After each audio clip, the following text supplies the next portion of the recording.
Hello everyone! Just so you know, this video does contain a lot of flickering lights, so if you are sensitive to that, I would advise skipping this video. Take care!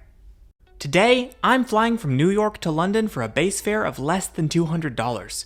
This is Norse Atlantic Airways. They've been shuttling budget travelers like myself back and forth between Europe and the Americas since 2022, with a fleet of Boeing 787 Dreamliners, and they offer seats for a fraction of the cost of a mainline carrier.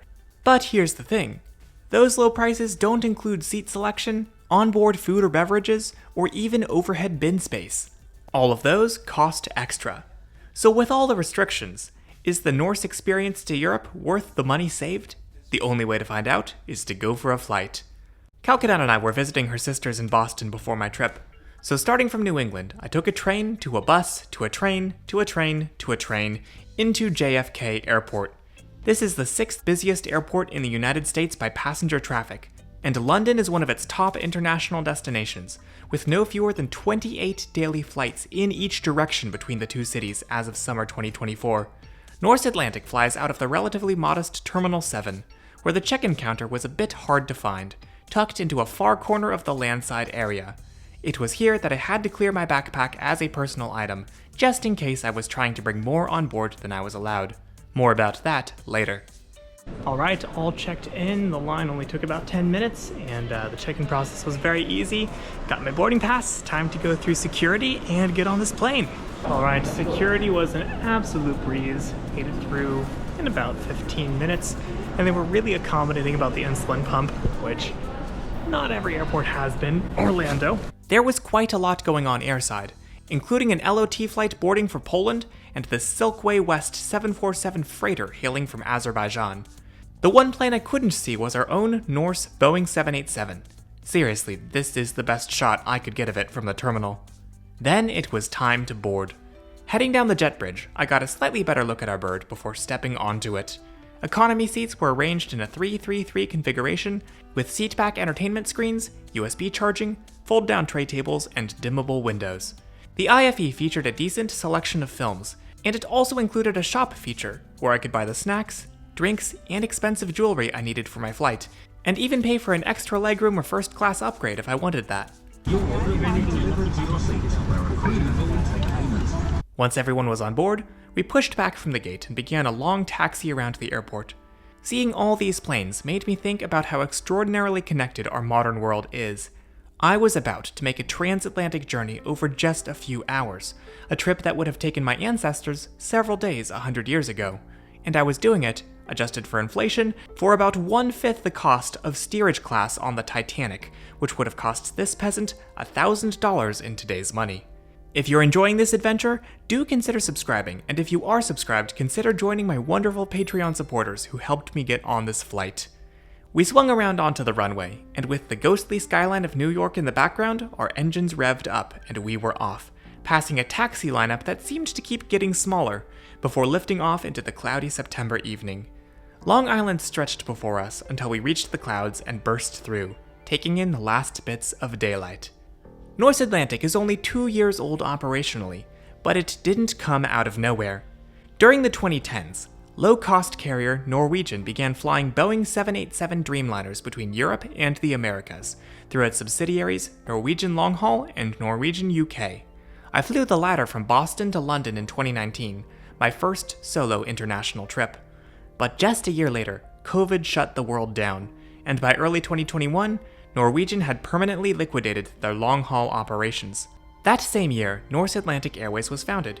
It had a similar business model to Norwegian, and some of the same aircraft and executives. In 2022, they began their own transatlantic operations. As the sun set, I ordered a cup of ramen through my screen, as well as a can of soda, for a whopping $10.30. You can read Norse's whole onboard menu on their website if you really need motivation to pack your own snacks, as I should have. Then it was time for some sleep, but for some reason the cabin lights took a long time to shut off, so it was a bit difficult to nod off.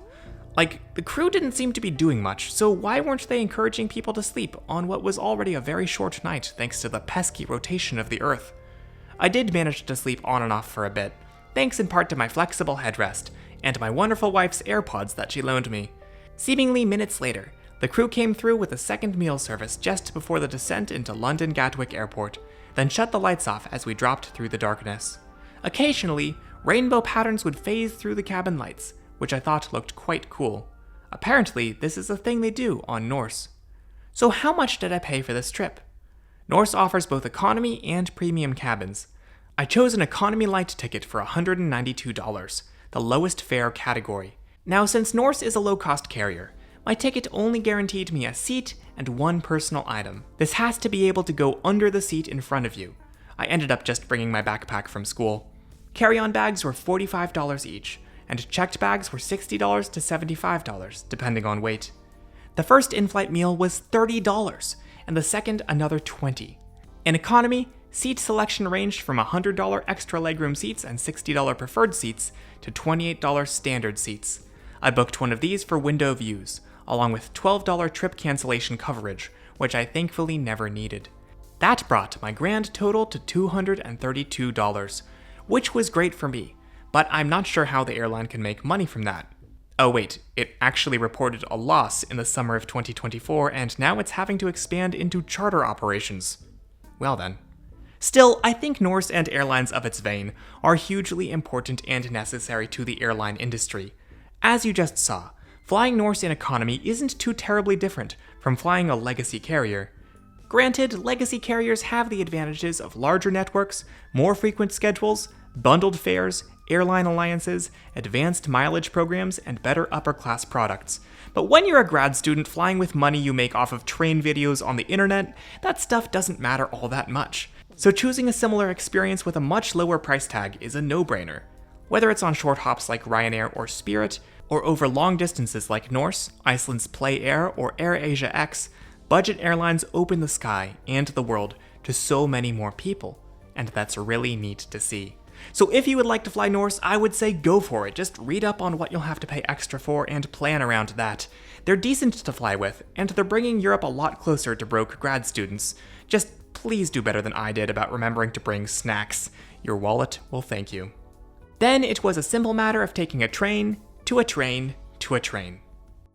So in the end, I kinda went nowhere.